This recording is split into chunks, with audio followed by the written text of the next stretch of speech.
So you should be able to see the book now. Please tell me if there are some problems, or maybe Zoom is not enough for you. I hope that.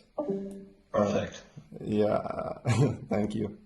Okay, so let's start from here.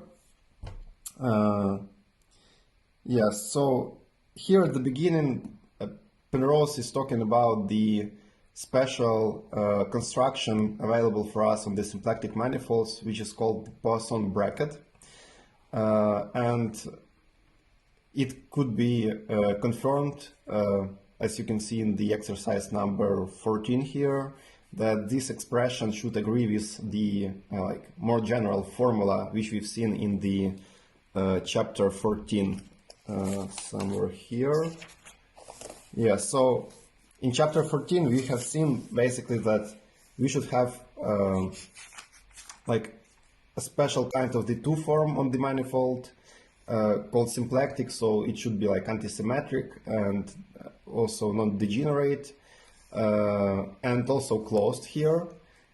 And for such form we could have the Poisson bracket, which is defined by that formula. And like, what is the Poisson bracket? It just acts on two scalar fields here, like phi and psi. And you can see that we are creating, using our covariant derivative here, two vector, that will vector, for probably two covector fields here. And we kind of contracting those with the inverse of our symplectic form here. Yeah, and also you can see that we have like -1/2 here. I wrote with a pencil here maybe 2 because of some like antisymmetry condition. I've been calculating something and it seems to me that probably here we should have 2, but I'm not sure about that. So like coming back to chapter 20, to the subchapter we've been talking about before on the previous call, there we have seen something like that. Like we can form our symplectic 2 form using those exterior products here, like dpa with dqa, and you should consider that we have like the Einsteinian summation here, so there are a lot of those two volumes, basically areas, summed up here. Yeah, so, and in this case we can kind of, I'm not sure if you can see it really well here, but I've tried to write here that form using the components. And you can see that it will be like, I have like P and Q coordinates here, just written as a vectors basically. So we will have like different blocks for those. And we do not have the exterior products with 2 P's, so we will have zeros for all of those exterior products. And for Q's it's the same. And in the case of the like different P and Q, we can write that expression using like 1/2 as 1/2 of dpa, exterior derivative of dpa and dqa. Probably I should write it here so it will be more obvious for you. So it will be like dpa and dqa plus minus, sorry, probably minus, right? Yeah, minus dqa with dpa. So basically, if you switch those terms, you can turn that minus into the plus, and basically that equals to 2 dpa dqa, and that means that we will have a lot of 1/2 here. So that's our 2 form S. It could be represented in this way. And therefore we will have for one block here minus identity matrix in terms of components, and for other block we will have the positive components like positive identity matrix here. And that's actually, Joe, I think why you have had like those two different matrices for the Hamiltonian you've been talking about before the call. I think this is the J matrix. Yes. So okay, and it's interesting that you can also recall. I just running a bit forward, but like maybe you remember we have seen somewhere the matrix called J before. It was really a long time ago, probably in chapter 12 or 13. I don't remember exactly. And with that matrix, we actually been marking the complex structure for the complex manifolds. And what's interesting is that in physics, a lot of manifolds are called, sorry, not Finsler, one moment, forgot the name of the guy. Not Finsler. Okay, anyway, I forgot the right name, but there are manifolds in which you will have like three types of structures available at once. So you will have the complex structure, you will have matrix structure, like some kind of the matrix tensor, and you will have symplectic structure, and all of those kind of goes together in one thing. Yeah, still cannot remember the name. Anyway, I will recall those at the end of the call today when we will go to the Wikipedia page. Okay, so yeah, and this formula, now you can see that basically from that component formula for our two-form S, like probably inverting the matrix will give us like different signs for the different constituents here. But like you can think about the covariant derivative as just taking the partial derivative of the field. So basically here you can see, of the scalar field. So basically you can see that we have like two scalar fields here, and we are forming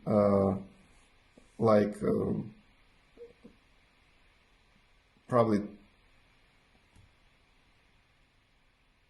yeah, I just been thinking about those. So we are forming like two covariance fields here, those d psi dq, d psi dp, and the same thing for phi. And we just kind of summing all those up with the corresponding coordinates for the S, which will have the form like minus I and I here, because it's like inverse of the original SAB. So it's kind of equals SAB lower indexed minus 1.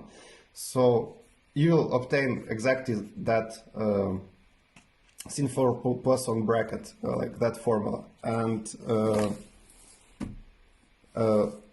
actually there is a theorem about symplectic manifolds, and in the chapter 14 that theorem probably wasn't mentioned, but Penrose mentioned that symplectic manifolds, they have something like which he called like a floppy structure, and that means like every symplectic manifold, if you have some manifold like S1 and some other manifold S2, and if they have same dimensions and locally they are not distinguished, so basically they are like really similar in terms of the preservation of the symplectic structure there. And that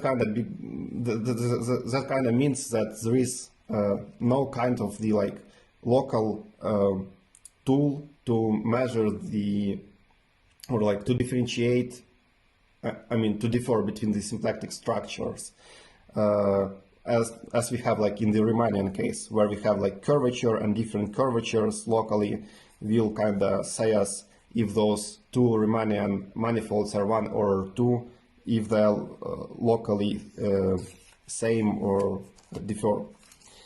Yeah, anyway, like from the practical point of view, we can obtain the vector field from the Poisson bracket by leaving one argument empty here. So if you will not give it one scalar field, we will have the vector field, and that action on the scalar field will give us the Poisson bracket. And we kind of can take our Hamiltonian here, put it as like the first argument here, and it will point along the trajectories on our cotangent bundle that represent the time evolution. And in fact, that like partially substituted Poisson bracket is just this evolution according to the Hamilton's equations. Okay, and yeah, therefore, like we can encapsulate using the symplectic geometry, like the dynamical evolution of the system in a single scalar function. So basically one scalar function, Hamiltonian in that case, will tell us how our system will evolve in time.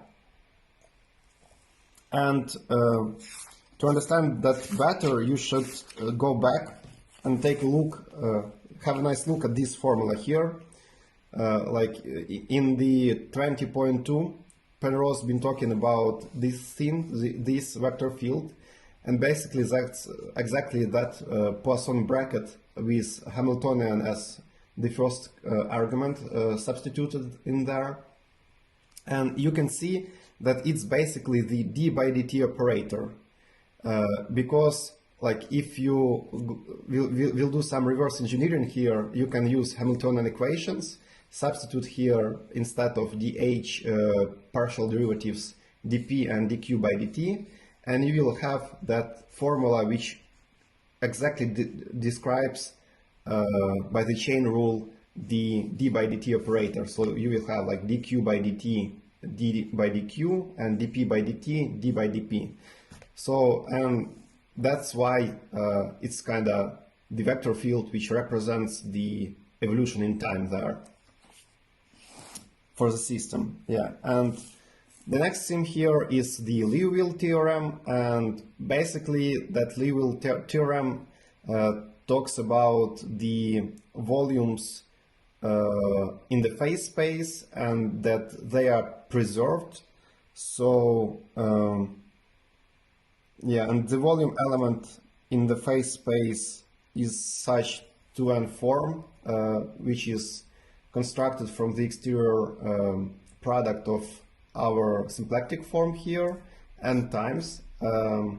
Yeah, and to guarantee, like to prove that this is conserved, we need to show that our two form is conserved. And to check it, we just need to take its lead derivative and like with respect to the vector field H here in the Poisson bracket, and sorry, yeah, and from like that, seeing the conservation of the symplectic form along the vector field with Hamiltonian substituted, it immediately follows that all of those like small dimensional constituents of the bigger volume will be preserved. It's kind of really geeky way to formulate it. If you take a look at this book, The Classical Mechanics by the Leonard Susskind, you will see that there it basically goes to the like question of the divergence basically, and introducing some kind of the higher analog of it. One moment, I just wanna find it and show a bit of those to you. Poisson brackets, yep. So like basically here he talks about like flows and divergence, and he talks about the box, and basically if you consider like a fluid like and the question of its compressibility, then you can kind of think about the incompressible fluid as the fluid in which you have like a small volume, small box, and like you can calculate the overall change of the particles flowing through that small, like along different, not edges, like sides of the box. So basically you kind of have the box and you have the different like flows through the box, like one is going here, one is going like vertically, and one like from a side, something like that. So, and like all of those net flows, like any complex flow could be described in terms of those like basic three flows over x, y, and z axis in this three-dimensional case. But if you have n dimensions, the situation will be similar here, and you kind of can calculate the net flow through the box using the divergence basically, and it's exactly what is kind of proven intuitively here. And therefore, to say that volume is preserved of our fluid, it seems the same as to say that the divergence is preserved. And like Alluvial theorem here is formulated in a way that like we have seen that in three-dimensional case, divergence is just the sum of those partial derivatives here of our like vector field, which represents our fluid.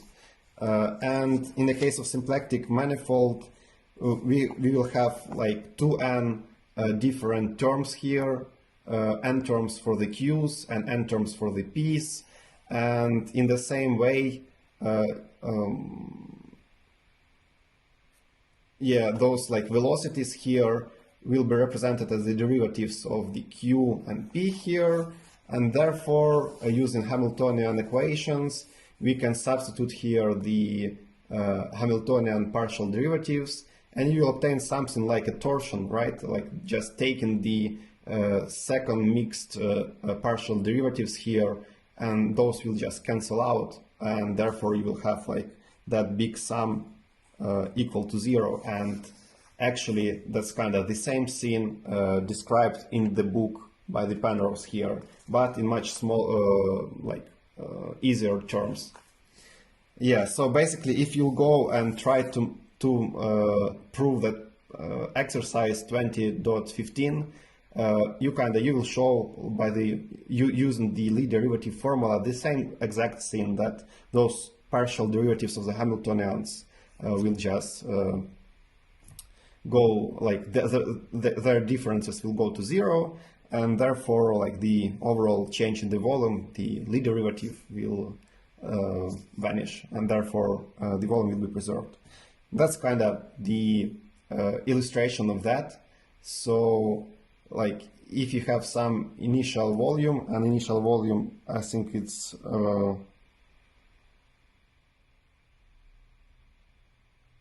yeah, like I think that initial volume is this blob here, like that area here, and by using our vector field you can see that we have like this really non-trivial area forming here. So basically if you have like some kind of the volume which looks nicely in the phase space, something like circle for example, and if you will act on the on that using that Hamiltonian vector field, it can actually like the overall area will be preserved, but the overall structure can be become really complex. It could be something like that, like really scary with really big tails, I don't know. So it's okay for the like dynamics of the system, and actually a lot of systems in physics are behaving like this way, like from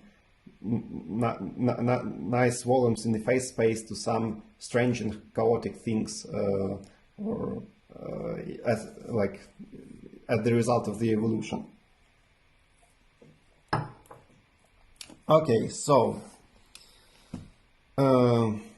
yeah, we can also notice that Poisson bracket of the Hamiltonian with itself equals 0, and it means that the Hamiltonian itself is preserved. So basically, like this Poisson brackets just measures how much like our second scalar field changes in time. And if it equals 0, it means it doesn't change. So basically, it means that Hamiltonian is conserved. And that fact is a reflection that the total energy of a closed system is constant. Yeah, and there is one more thing to talk here, is that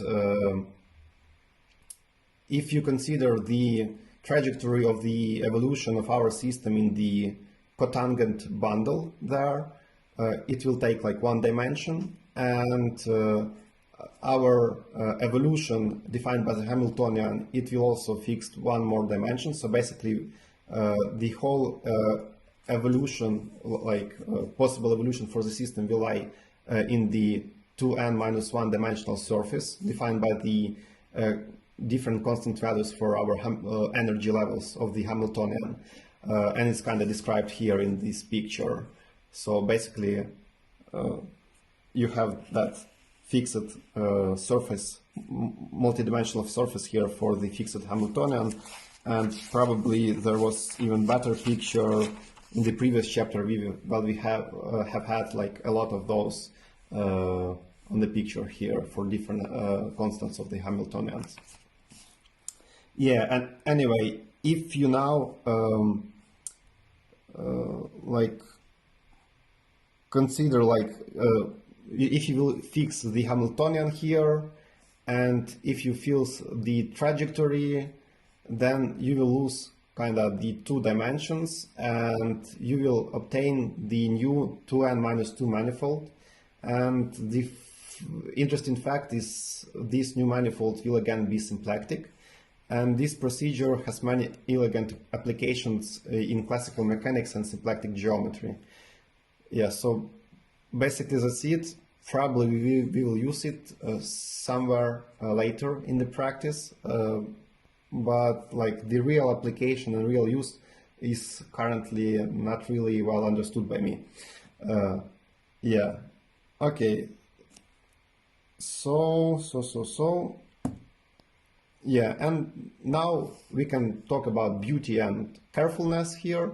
So Penrose says that there is undoubted beauty in this comprehensive picture of the Newtonian dynamics, but nevertheless we should be like really careful with all of that beauty, because like the experience and the history of the past show us that like a lot of different theories were beautiful. But despite that, like the like as the Newtonian dynamics was replaced by the Einsteinian theories, so basically we should kind of step into more complex, maybe not such easy and beautiful things to describe like reality in more realistic way, basically. Yeah, and he says here that anyway that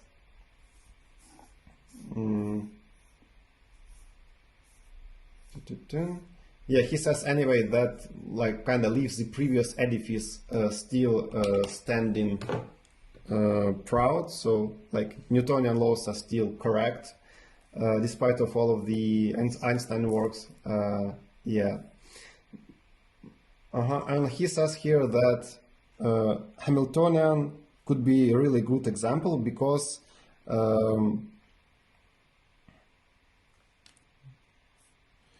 yeah, basically like the classical mechanics that it embodies is contradicted by some harsh facts of the quantum world, and the Hamiltonian framework provides us with an important lead into the actual theory of quantum mechanics. And I think that's the reason why we have Hamiltonians and Lagrangians just before diving into the quantum mechanics, because they will be a really important tool there.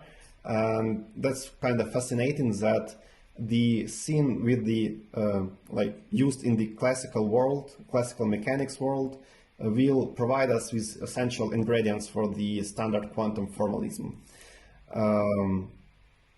Yeah, and in the case of the relativistic quantum theory, however, Lagrangian framework is usually used. Yeah, because it kind of provides more natural leaping off point there, and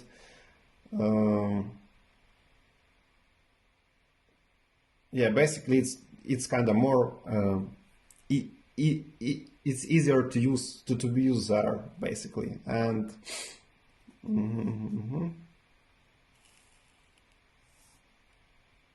okay, something about QFT here, but probably nothing important. Yeah, so basically we will see more of those applications in chapters, in the 3 next chapters, in chapter 26 about quantum field theory. But before we will do so, we need to understand how to work with fields in terms of the Lagrangian or Hamiltonian methods, and that's the theme of the next subchapter here. Okay, any questions about the previous one?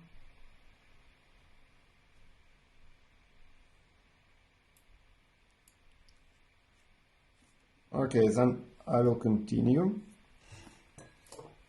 Let me pour some water.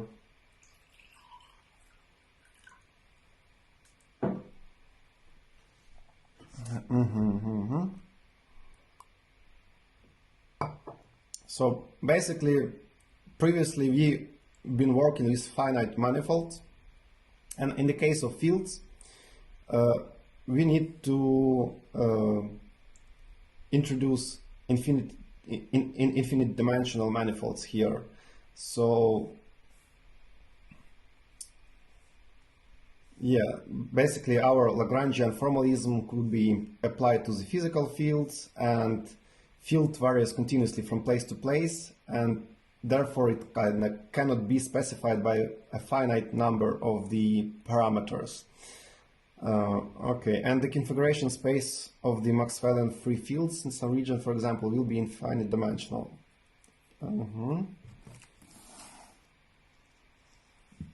Yeah, and to introduce that, we need a new tool called functional differentiation. And what does it mean? It means that the Lagrangian, rather than being a function of a finite number of generalized coordinates, q1, qn, and finite number of the generalized velocities here, is taken to be a function of number of fields now. So, and fields, they will be defined kind of on the whole space-time basically. Yeah, so they are all the functions on a space-time, and perhaps possessing indices to indicate its tensorial or spinorial character. Okay, and the derivatives of these fields will be indicated using the covariant derivative symbol now. So basically, instead of having those two things, we now are having those two. Okay.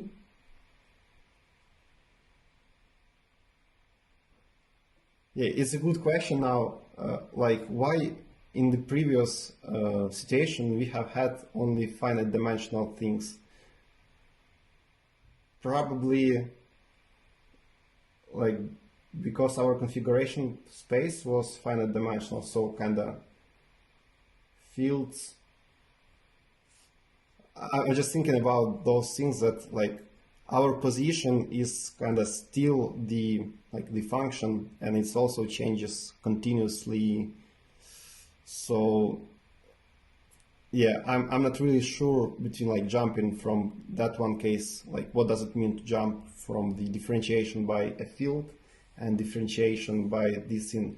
Probably we haven't considered those as a functions before. We've been thinking about those things just the variables probably. But okay, anyway, let's go further and take a look what we have there.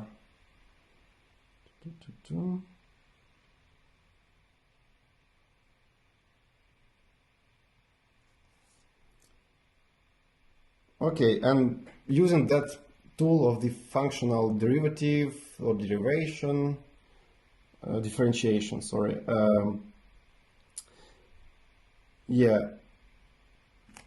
So Lagrangians, they're often called functionals in this situation because we are concerned with this functional form that they have rather than just their actual values for specific values of their arguments.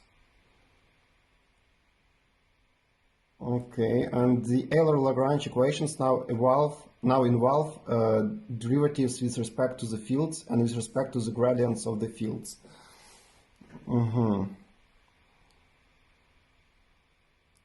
Yeah, and basically, like for that new calculus, like the old rules from chapter 6 still apply. There are often some mathematical subtleties involved, and if one wants to be sure that the results are rigorously true, but it is customary for physicists not to be too worried about this, and the main concern is the correct following of the formal rules. So basically Penrose says here that we shouldn't worry about like how we differentiate things like in respect to the field, and we just need to use it just like a usual variable and apply formal rules to the equations. Okay, and here he has some examples. Basically, what you see in here is just the Euler-Lagrange equations in the fields form. So basically, instead, like q dot, we have covariant derivatives here at the bottom, and he also changed the partial derivative using special symbol delta here. But anyway, those are just the same equations we have seen previously. He also says here that the fields may also possess indices. Carrying out a functional derivative in practice is essentially just applying the same rules as for ordinary calculus and using a fair amount of mathematical common sense.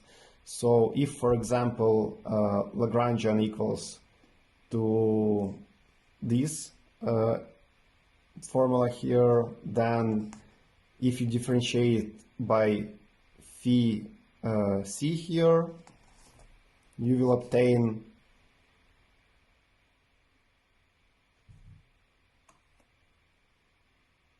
this in here. So probably you kind of just remove one phi here. So it's like just the differentiation of that sin here.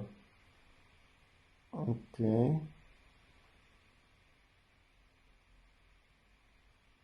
Like there is no dependence on the covariant derivative of phi here, so we have 0 for that derivative, and there is no dependence on the psi, so we have 0 here, and for the covariant derivative of psi we will have the same like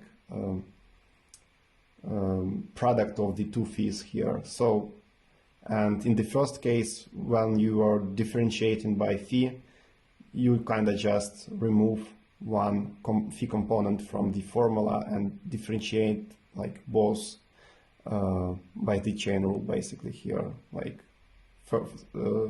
we are removing the first one and then adding the next part of the equation here by removing the second one. Yeah, and that's kind of it. Okay, so just applying some already known rules to the new equations. Okay, and there is analog of the Hamilton's principle for such Lagrangians, where we recall that this principle expresses the Euler-Lagrange equations at the stationary of the action.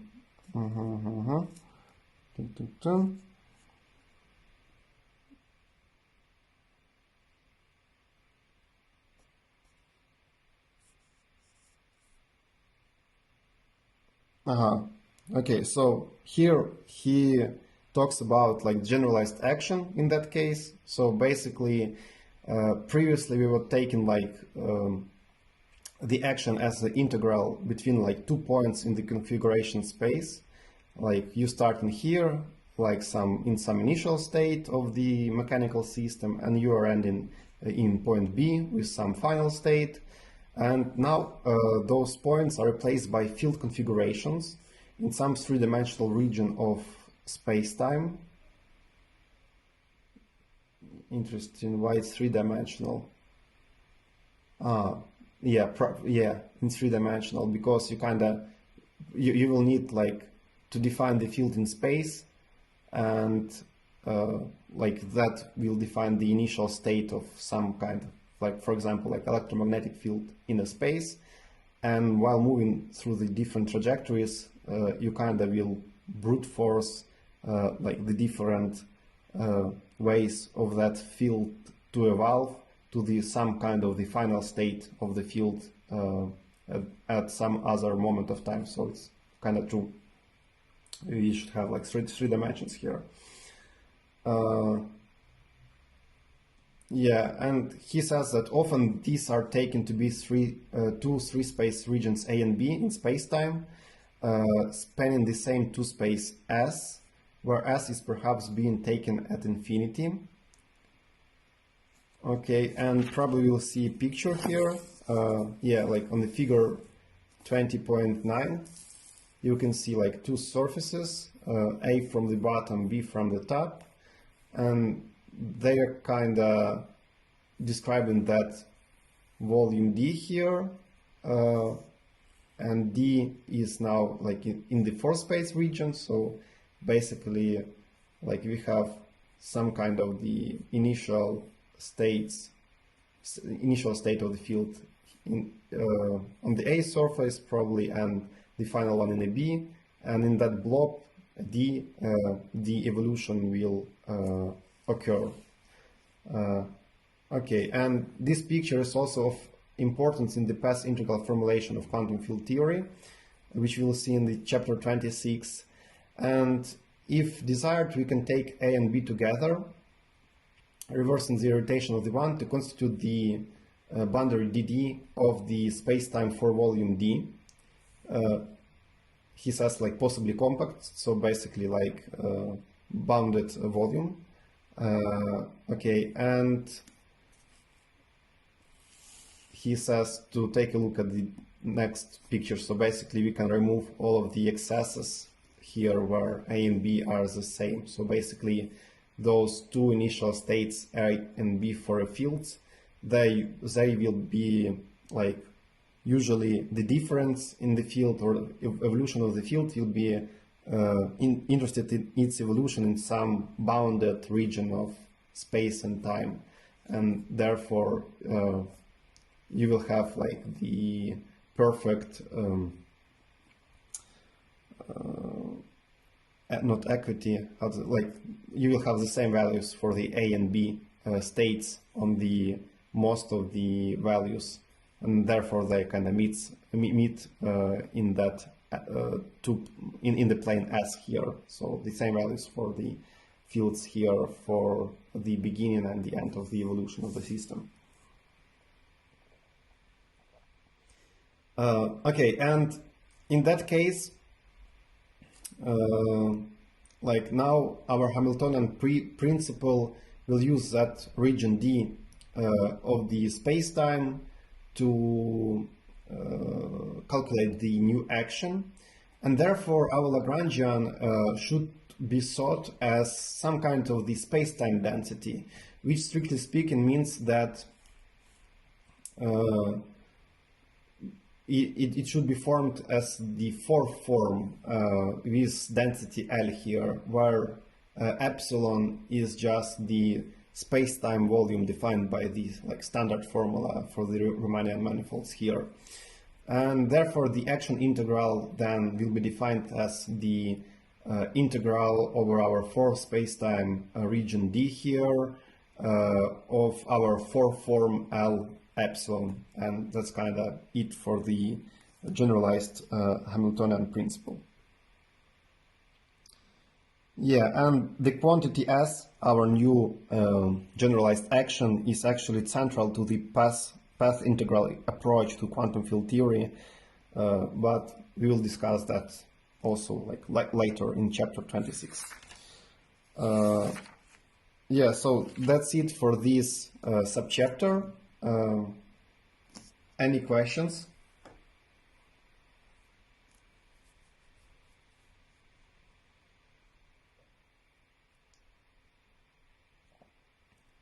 Yeah, personally for me, probably you have heard already my question is about that like functional calculus and functional differentiation. Like after trying to talk about these things to you, I have understood that I'm not really sure about this stuff. I've been seeing the examples how physicists are applying those things to the fields in the similar book from this theoretical mechanics, theoretical minimum series. So like Leonard Susskind has one more book about classical fields there, where he discusses like space-time Lagrangians and Maxwell theory, and basically there he uses the exact same formulas for the Lagrangians, and he explains those things with the fields. So I don't remember the correct answer. I will think more about this, and probably we'll talk about that on the next call, just as the side note. Phew, okay, so, and the last subchapter for today, about how all of that stuff is driving the modern theory, actually.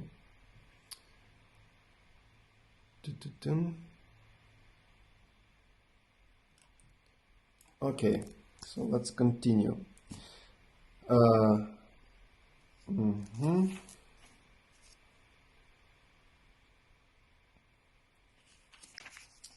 Seems like a lot of stuff here to talk about. Okay, so firstly, Penrose talks about the thing called Noether theorem, which is about the symmetries which like our Lagrangian could possess, and if it possesses some continuous or smooth symmetry, then there will be a conservation law associated with that symmetry. So in case of the like time translation invariance of the Lagrangian, then we will have the energy conservation. If it's invariant under special translation, then momentum is conserved.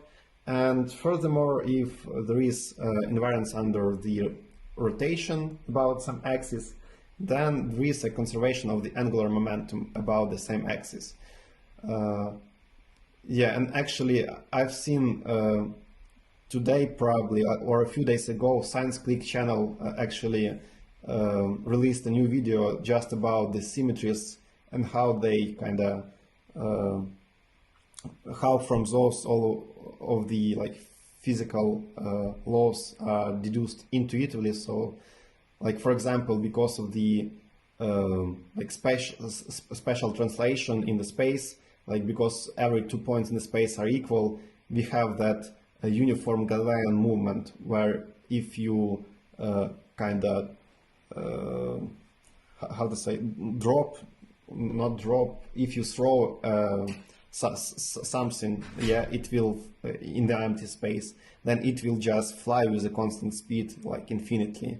And like actually that symmetry, special space symmetry, will kind of is telling us that the object should preserve its motion there.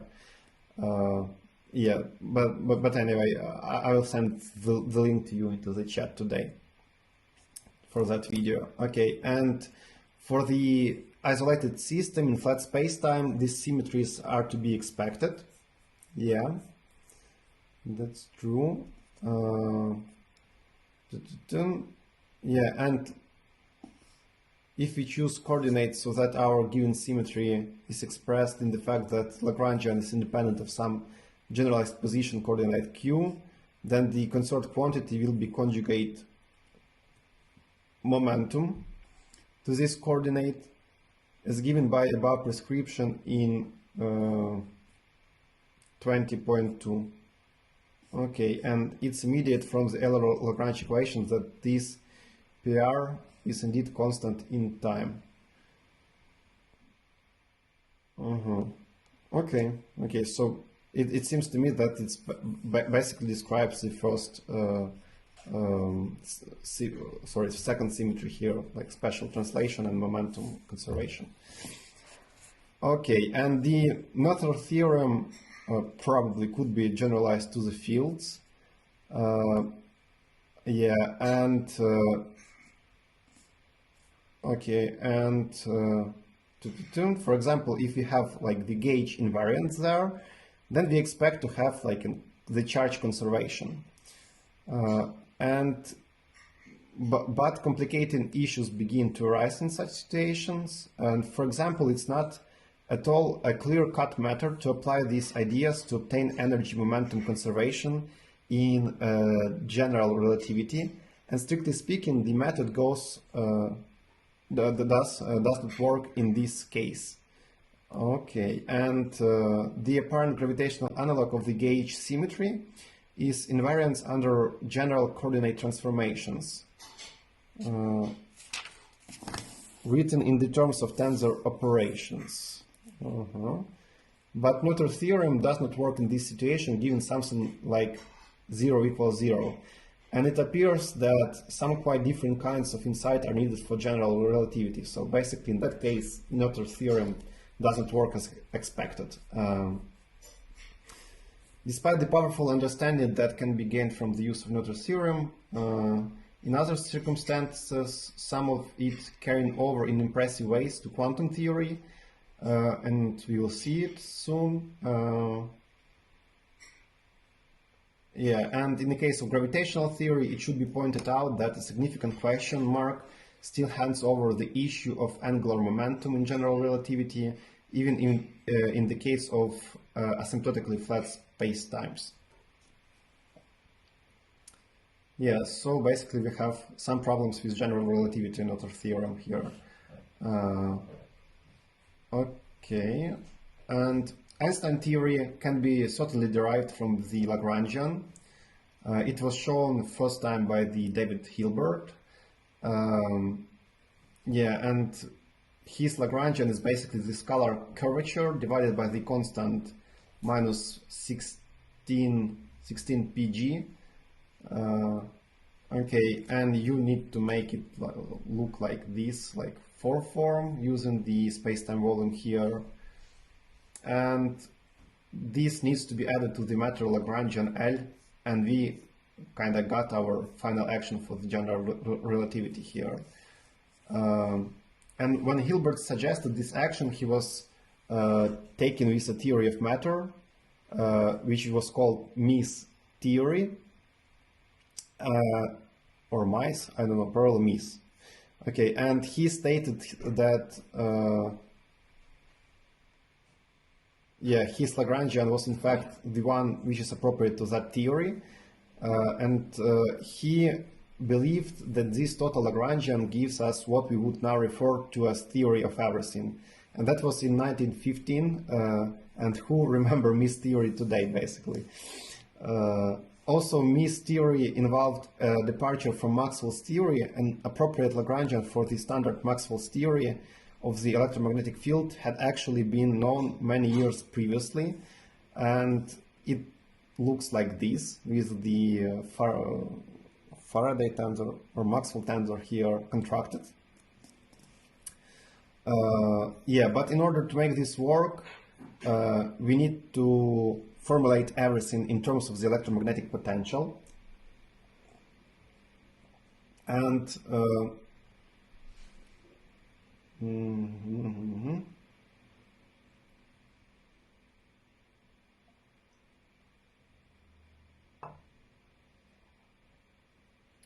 okay, and we need some kind of the gauge invariance here. Yeah.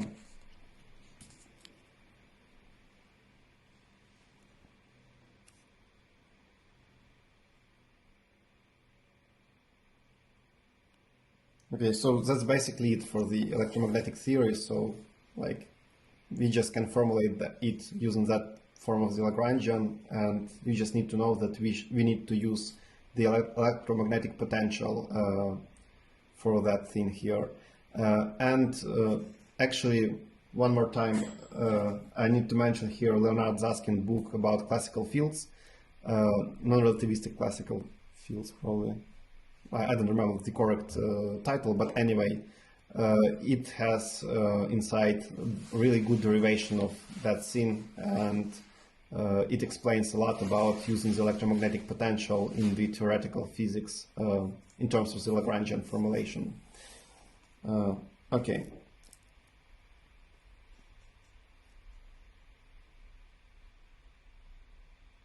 Sorry, cannot read this. Need some time to decrypt. What I have written here. Okay, let's read just here. Okay, in modern attempts, when some new theory is put forward, it's almost invariably given in the form of some Lagrangian functional. And this has many advantages, such as the fact that there is a greater chance of the resultant theory having required consistency and invariance properties, and that some form of Newton's third law is implicit, in the sense that if two fields interact, then the interaction is mutual. Okay, if one acts upon the other, then the other acts equally back on the one. Yeah, so it's what he's saying here basically in Lagrangians, like when something interacts, we will have like what is called probably like coupling terms or something. So, and it's basically like if you have like a field A and it interacts with the field B or something, you just need to multiply those and add to the Lagrangian, and those things connected with those fields should be like be some kind of the invariant quantities there, and that will kind of show you in the formulas later in the Euler-Lagrange equations that those two things are interconnected somehow. So like A acts on B and B acts on A. So that's like the basic principle there. And you can also read about this in the Susskind book. Okay, and yeah, also Lagrangians have the pleasant property that if the new field is introduced, then its contributions can usually simply be added to the Lagrangian that one had before, with any required interaction terms added also, and those interaction terms I've shown you like a second ago. Okay, and there is a direct route to the formation of quantum theory via the path integral approach, which we'll come to in the chapter 26. So, like to summarize here, like a lot of new theories, they are using Lagrangians and the like tools to be derived basically, because like why? Because we have nice invariance properties there, like we're including it as also only invariant quantities or like something symmetric, good preserved like in the physics. And we can easily describe interactions between different fields there using different couples for like coupling terms there. And therefore it's kind of easy to add new fields or new players to the scene basically, right? Just take the old Lagrangian, add like some independent field terms, add some coupling terms, and you're like ready to go. And in this last paragraph, actually, Penrose gives us some clues and like his personal thoughts about the Lagrangians, and I think that's exactly the thoughts Chris had been talking on the previous call, like that he has some unease with the Lagrangian approach, and Penrose also has that unease, and he says that he must confess that his unease with this, that he has just the unease with this fundamental approach, and why? Because it has something to do with the generality. of the Lagrangian approach, so that little guidance may be provided towards finding the correct theories. So like we have too much freedom there, and like that's like the first thing to mark here. But also there tends to be a remoteness from actual physical hands-on understanding particularly, and especially in the case of the Lagrangians for fields. Even for such a simple Lagrangian as for the free Maxwell theory, which is like 1/4 of the contracted Maxwell tensor here, it just has no obvious physical significance. And this quantity is just 1/8 of the difference between the squared lengths of the electric and magnetic field vectors in three-dimensional terms. So it's basically like something like e squared minus b squared, something like that, over 8. Moreover, the Maxwell Lagrangian doesn't work as a Lagrangian unless it's expressed in terms of a potential, electromagnetic potential. Although the actual value of the potential is not directly observable quantity, as we know from the previous chapters. And in the case of gravity, the Lagrangian for free Einstein theory vanishes identically when the field equation is satisfied.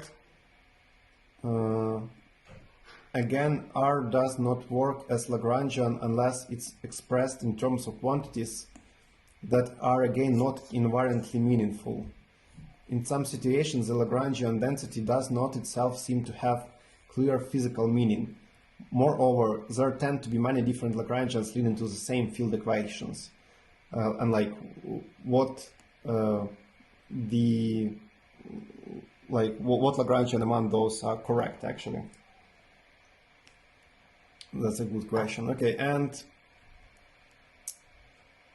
yeah, basically he says that like there are good and bad things for the Lagrangian and Hamiltonian mechanics and principles. And he says that he remains uneasy about relying upon them too strongly in our searches for the improved fundamental physical theories. And this unease has a relevance also to the issues of quantum field theories that we shall come in chapter 26. But this is enough for now. So, like, basically, Lagrangian is a really powerful tool, but with too much freedom and giving us some values not really explained from the physical points of view, basically not meaningful from the physical or like world reality or something. Yes, it's also interesting that Penrose in this half of the chapter 20, he constantly reminds us about chapter 26. So I think really interesting things will happen in the chapter 26, and we should kind of await for those. And meanwhile, go into the quantum mechanics basics for the next call. Yeah, so that's it for today in terms of the book. Maybe you have something to ask.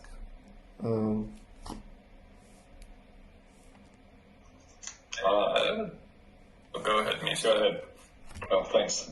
Yeah, I just wanted to mention your question earlier, Slava, about the finite number of generalized coordinates versus like an infinite number.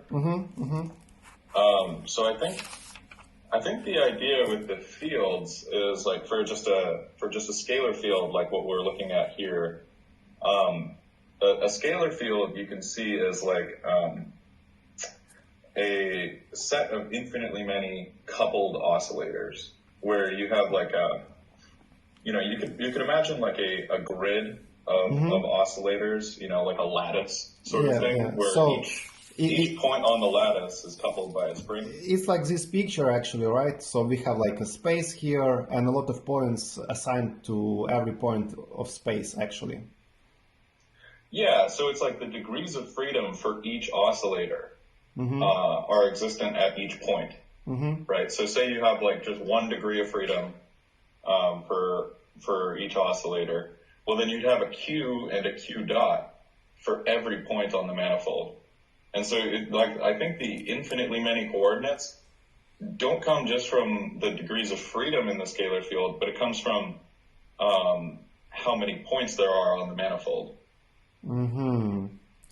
Uh-huh. So it's still the same idea that you have like a Q and a Q dot, and for more complex examples, you can have Q1 and Q1 dot and Q2 and Q2 dot, and so on. But the idea is that you have one of these oscillators at each point in space, and they're all coupled. Yes. So basically, in this case, our configuration space will be infinite dimensional because of that reason, like because we have infinite number of points in the space-time. Right. And even for the compact region here, we will have infinite dimensional space because we have like a continuum of points here. Yes, I think that's right, and it's because every point has one of those like two-dimensional or maybe even 2n-dimensional phase spaces for each oscillator. Mm-hmm. And that's just the case for like a real scalar field would have, just a Q and a Q dot. Then the complex scalar field would have two Qs and two Q dots. Mm-hmm. Mm-hmm. And that's like the basic case because fields could be like also tensor fields. We could have like tensor fields, right? Yeah, exactly. So like this case that I described is just like a real or a complex scalar field. Mm-hmm. Yeah, it makes sense. Thank you. Thank you. No problem. Yeah. Well, thanks, Chris. Do you want to ask your question, Chris? Right. I was, so they mentioned close to the end, there's that Lagrangian, I guess it's the Lagrangian for like the Einstein field equations. This one. Mm-hmm. So is the idea that like, who was it? It was Hilbert. Did he see what Einstein had and then he just kind of worked backwards to get this? Is that the idea? Yeah, I think that's the exact way. So yeah, because like is the idea with Lagrangians that you kind of know what you want to get and then you have to work backwards? Yeah, yeah. So it seems like reverse engineering. But once you know the Lagrangian, it lets you. I've seen some videos where people solve problems with the Lagrangian, and it's often a lot easier than like the standard Newtonian approach where you have to keep track of a million different relationships. The Lagrangian just sort of does it automatically for you. Mm-hmm. Yeah, I remember like probably near like 7 years ago or so, I've been trying to apply for the probably it was masters in France in Paris, probably I don't remember the exact university, probably called the Mines, but anyway, I remember that I've read Landau's book for the first time, and I've been on the exam for the physics, and they given me some kind of the like really simple task for the like you have a spring and a body and you have like small oscillations, derive the formula for those oscillations, something like that. And I've come to those professors and started writing some Lagrangians, and they were like, what the fuck are you doing? like it's too overwhelming.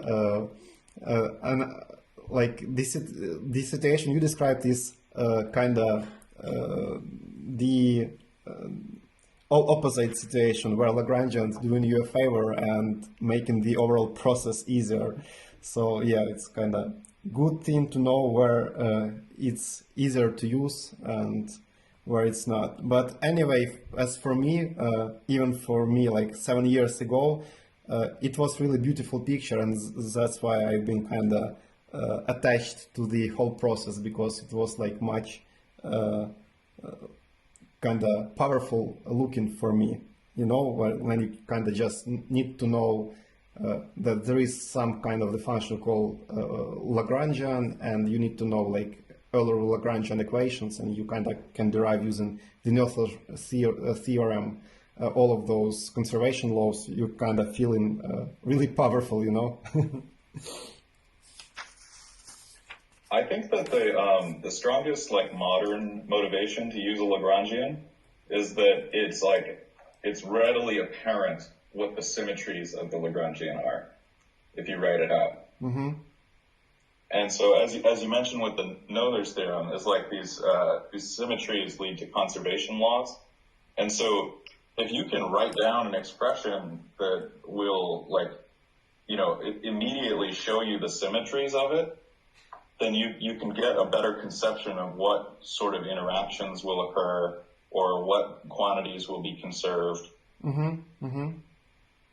So I think that, the idea is that it's a completely equivalent formalism to Newton's laws, but it's just more transparent about where the symmetries lie. Mm-hmm. Okay, I propose to take a look at the document I prepared for today with some probably questions from the previous call. So I will stop my screen share for a bit just to reconfigure the recording and to record the desktop picture. So give me 1 minute.